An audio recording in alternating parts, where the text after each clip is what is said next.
பார்லிமெண்ட்ல நடந்த ஒரு விவாதம் ஆன்லைன்ல பயங்கர வைரலாச்சு. வாங்க அத பத்தி பார்க்கலாம். கமலஹாசன் ராஜ்யசபால சொன்ன இந்த பவர்ஃபுல்லான ஸ்டேட்மெண்ட் தான் அது.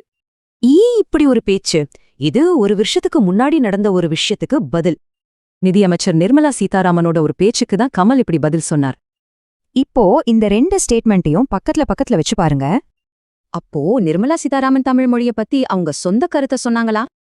இல்ல, அவங்க ஒரு வரலாற்று தலைவரோட பேச்சை தான் கூட் பண்ணியிருந்தாங்க. அப்போ அந்த சர்ச்சைக்குரிய வரிய முதல்ல சொன்னது யாரு?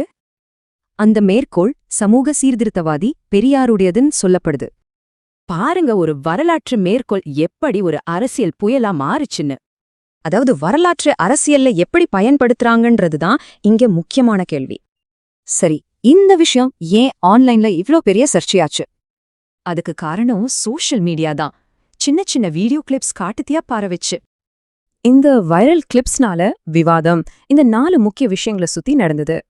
நிறைய பேர் கமல் எதுக்கு பதில் சொல்றான்னு தெரியாமலேயே அந்த வீடியோவை பார்த்தாங்க.